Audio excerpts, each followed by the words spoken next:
estábamos explicando que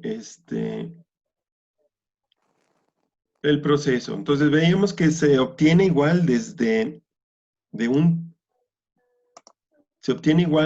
un extrusor, es decir, el proceso antes de acá que no se observa en la figura es parecido al de extrusión. Lo que cambia es esta parte que está en el círculo azul. En este caso, en vez de que como en el proceso anterior de película, la película caiga hacia unos rodillos, en este caso, el tubo de película delgada se sube, se estira hacia arriba y se le hace llegar aire, se le inyecta aire para que esa película se infle y posteriormente, aquí arriba, se enfría esta parte, se enfrían las líneas de congelación. Aquí hay el troquel del tubo, el extrusor, la entrada de aire, como cuando hacemos bombas con el chicle. Es exacto. Imagínense que estamos haciendo el proceso de una bolsa y al soplar, al estar masticando el chicle, estamos extruyendo el plástico. Cuando nosotros hacemos una bomba de chicle, lo que hacemos es soplar y automáticamente se genera una bolsita, ¿no? Y bueno, pues ese es el mismo proceso. Imagínense que esta parte está masticando el chicle, vamos a ponerlo así, y al mismo tiempo está soplando, de tal manera que aquí se hace un chicle bomba. Pero en esta parte se enfría y se solidifica, se pone duro, y ya que está duro, ya tengo un hueco aquí, y bueno, pues ya lo paso a los rollos, ya lo paso al rollo, o al carrete, donde se va a ir guardando. Y lo que voy a ir enredando ahí, en realidad son pues las bolsas, que posteriormente se van marcando para ver el dónde se va a cortar y dónde se va a cerrar el fondo de cada una de las bolsas. Pero es un proceso más o menos así de esa forma, ¿no? Es muy, muy simple. Bueno, se ve simple, pero son complicados. Aquí está explicando lo que les acabo de mencionar, los puntos de congelación y donde indica que el aire debe permanecer constante para mantener el espesor de las paredes de la película y el diámetro del tubo. Posteriormente, el aire se contiene, lo sacan, lo exprimen, que ya se enfrió, y los rodillos guías y los de aplanado también se utilizan para fijar el tubo soplado y dirigirlo hacia los rodillos de presión. Luego, todo esto se recoge en un carrete.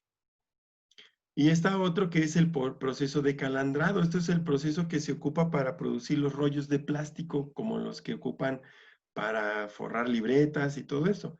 Es un proceso para producir hojas y películas a partir de caucho, o más bien, no sé si hayan visto los tapetes de hule largos, que también los venden así en rollo, principalmente para carrocerías y para ese tipo de cosas, a partir de caucho, o también para termoplásticos tipo caucho, como el PVC plastificado.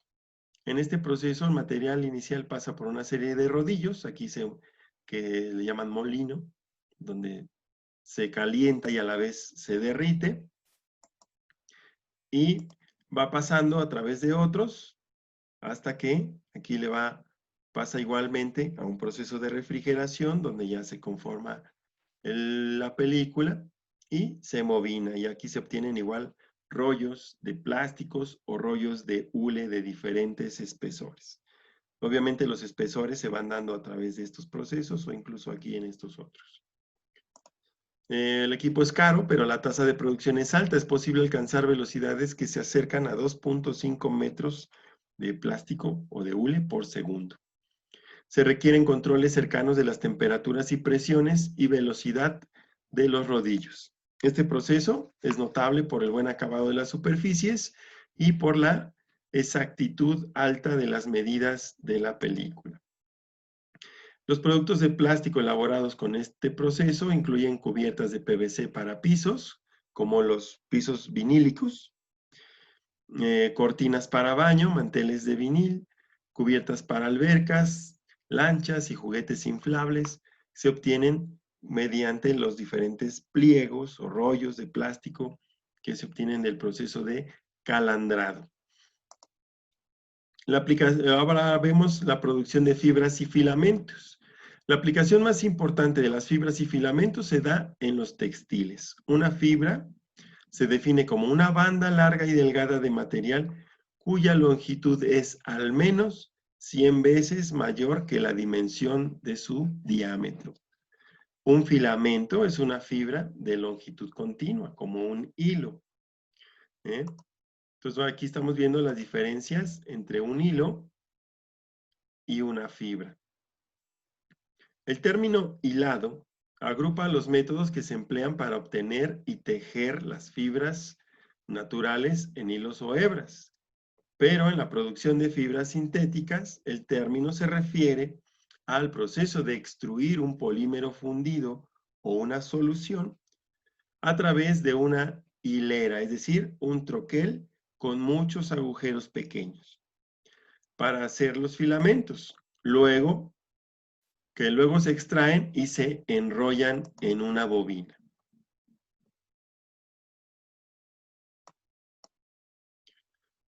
Hay tres variantes principales de la torsión de fibras sintéticas: el hilado fundido, el hilado seco y el hilado húmedo, que vamos a explicar. El hilado fundido se emplea cuando el polímero de inicio se procesa mejor si se calienta hasta fundirlo y se bombea a través de la hilera. Esta hilera es un troquel, es un molde con muchos hoyitos, del cual se va a ir obteniendo los filamentos, ¿sí? Y es muy parecida a la extrusión que revisamos desde el principio. Una hilera común mide 6 milímetros de espesor y contiene aproximadamente 50 agujeros con un diámetro de 1/4 parte de milímetro, es decir, 25.25 milímetros. Y aquí está la representación. Los filamentos salen aquí está la tolva de alimentación, los gránulos del polímero, la unidad de calentamiento, el polímero fundido, aquí ya viene el plástico derretido, aquí se bombea para que llegue al molde que tiene alrededor de 50 hilitos. El plástico escurre formando cada uno de los diversos hilos y aquí se va solidificando, es decir, se va enfriando de tal forma que ya el plástico con forma de hilo está ya duro y aquí se puede ir acondicionando, es decir, es una especie de temple, imagínense, los plásticos también se templan. No se le llama así, pero también llevan un proceso de templado para consolidar su forma y aquí pues ya se van enrollando, muchas veces se va torciendo para que se generen las cuerdas, ¿no? Y dense una idea de qué es lo que se obtiene ahí, más o menos como ¿cómo le llaman? Los lazos de tendedero de plástico se obtienen mediante un proceso muy parecido a este. El hilado fundido se utiliza para el poliéster y el nylon, toda vez que estas son fibras sintéticas las más importantes. El hilado fundido es el más importante de los tres procesos para elaborar fibras sintéticas. Ahora viene el hilado en seco. El polímero de inicio está en solución, es decir, disuelto en líquido, y el solvente se separa por evaporación. El extruido se jala a través de una cámara caliente que elimina el solvente y por otro lado, la secuencia es similar a la anterior. En este caso, ocupan para fibras de acetato de celulosa y acrílico que se producen con este proceso. Es muy parecido al anterior, lo que cambia es la forma en la cual se ingresa el plástico hacia los moldes de hilado.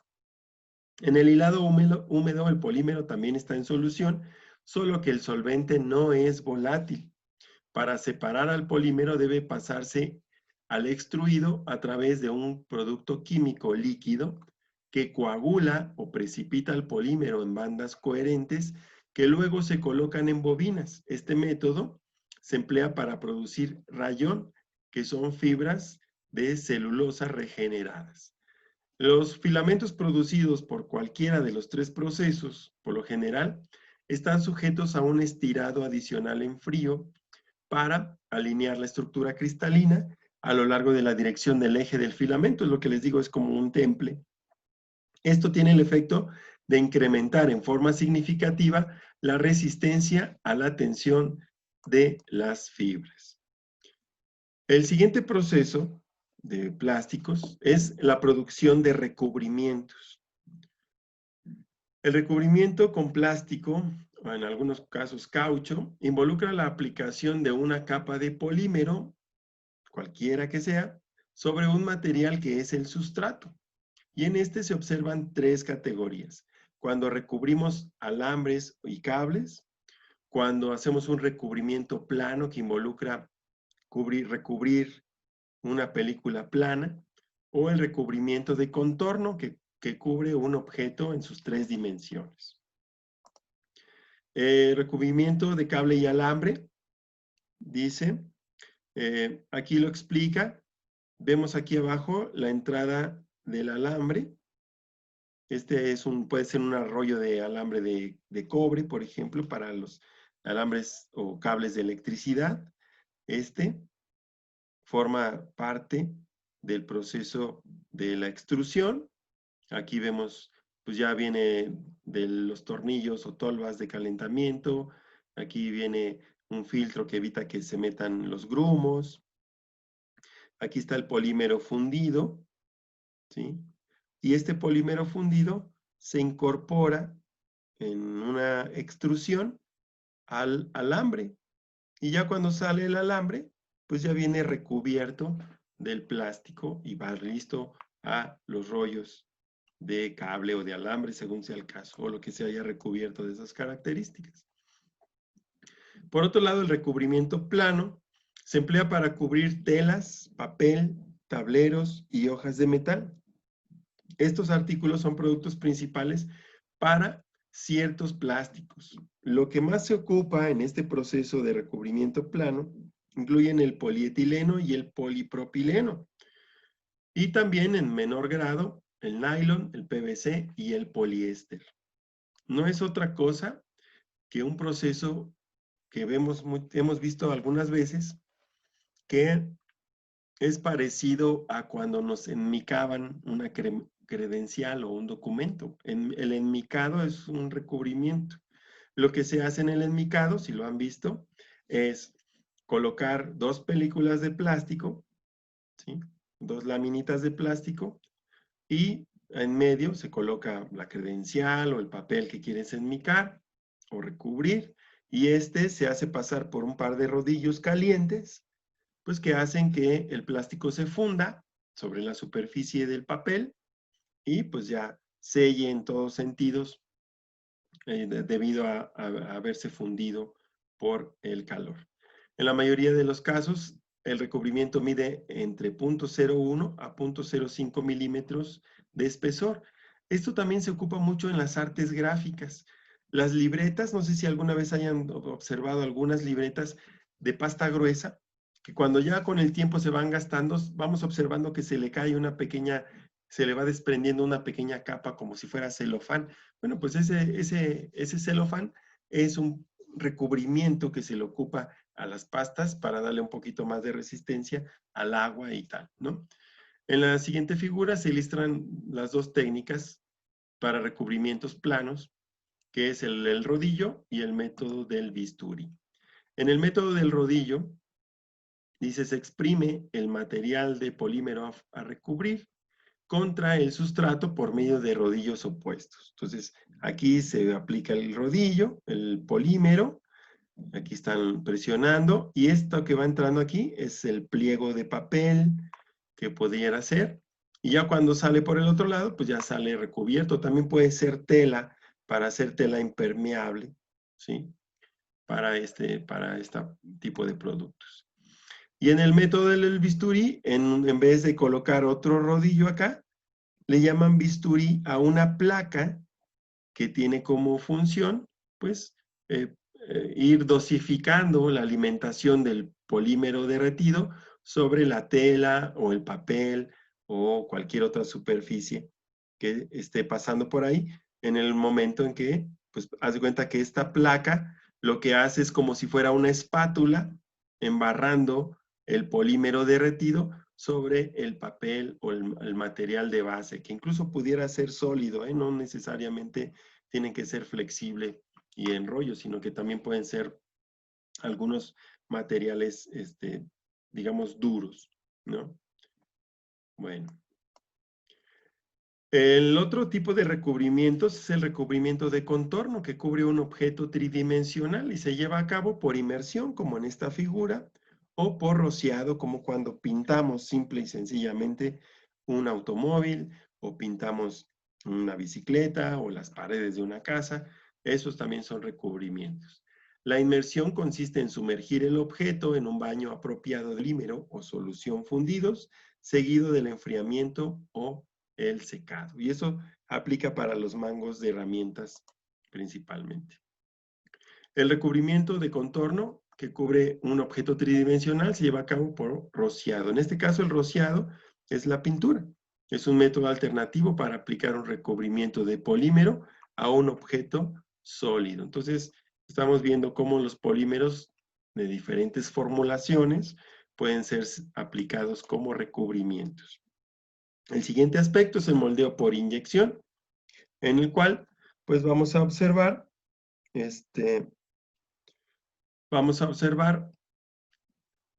las características. Y el moldeo por inyección tiene una característica muy especial. Los moldes son muy importantes. Aquí vemos moldes para ganchos de ropa, esos que vemos, que tenemos en la casa, de plástico, que vienen en Aurrera. Los moldes para botellas, y aquí incluye el soplado. Se obtienen formas muy complejas por la inyección y el tamaño de la pieza varía alrededor de entre 50 gramos, pueden ser hasta una pieza de 25 gramos, como puertas de refrigerador, defensas de autos, etcétera. Desde piezas muy pequeñas hasta muy grandes. Todo eso depende de las proporciones de la maquinaria que se ocupa y es el proceso más utilizado para fabricar piezas con materiales termoplásticos. Y en menos caso, en menos frecuencia, termofijos y elastómeros. Esta es la diferencia. Si bien tiene en su mecanismo, un tornillo, al final lo que hace esto es empujarlo, ahora sí, como si fuera una jeringa, para inyectar. Si ven acá, está separado el tornillo y en este caso está comprimido contra la salida que inyecta, ese es el término, el plástico al molde. Posteriormente el molde se enfría y cuando se abre el molde automáticamente cae la pieza. Vemos este video y lo dejamos hasta aquí porque ya se nos acabó el tiempo. Este trabajo lo voy a subir a plataforma y voy a actualizar todos los materiales que existen en la plataforma para poder observarlo. Entonces observamos este video y lo dejamos hasta ahí.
Bueno, hasta aquí le vamos a dejar. Vamos, nos quedó pendiente la mitad de los procesos. Sin embargo, voy a subir todo esto, lo voy a subir a la plataforma, ya sea las diapositivas por medio de un link a mi Drive, y ustedes las puedan observar o las puedan descargar para estudiarlas y tenerlas ahí, porque explica el resto de los procesos. Nos faltan todavía de allí, nos faltan muchos procesos. Voy a revisar en estos días. Yo espero que para el lunes, martes ya estén en plataforma todas las actividades calificadas, tanto lo que implica el proyecto integrador y y pues cerrar el semestre con su último cuestionario, que ya está también, pero hay que esperar la fecha. Ahí hay que revisar en plataforma para qué fecha lo pueden responder. Creo que es el siguiente fin de semana ya. Y ya con eso cerraríamos todo, ¿ok? Entonces, les agradezco muchísimo. Vamos a seguir por acá en contacto. No sé qué nos vaya a tocar después, pero como siempre, el tiempo nunca alcanza, y cuando vemos procesos de manufactura son tantos detalles que una hora no nos alcanza para ver todo lo que marca el programa. Sin embargo, pues he tratado de preparar el material de la mejor manera posible para que se entienda en el momento en que ustedes tengan la necesidad de continuar revisando estos temas y poderlos estudiar, y cualquier duda que surja en ese proceso, con mucho gusto ya saben que podemos resolverla, ¿sale? Entonces, si no hay nada más, pues me retiro porque ya llevo 4 minutos atrasado con mi siguiente sesión, ¿vale? Mucho gusto haberlos trabajado. Mande. No te oigo, Jazz.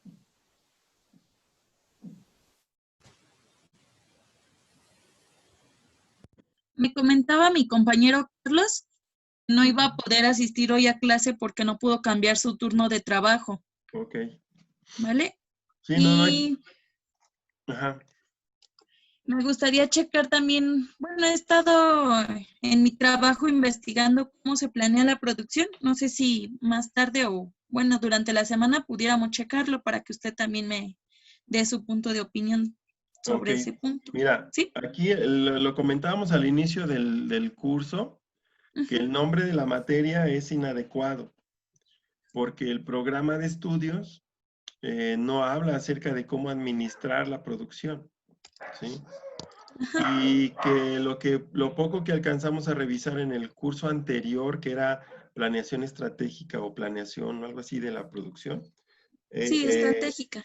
estratégica, hablaba de muy poco, y era un curso integrado en que no podía yo dar temas de ingeniería ni tampoco podía dar temas de administración al 100% porque había que integrar los cursos. Ujú. Pero, si es necesario, pues si tenemos un tiempecito, pues mándame un correíto cuál es el caso y a ver qué herramientas te puedo dar para que lo puedas resolver. Sí, gracias, profe. Gracias a todos, nos Nos vemos. vemos, hasta luego. Buen Bien. día. Gracias, hasta luego.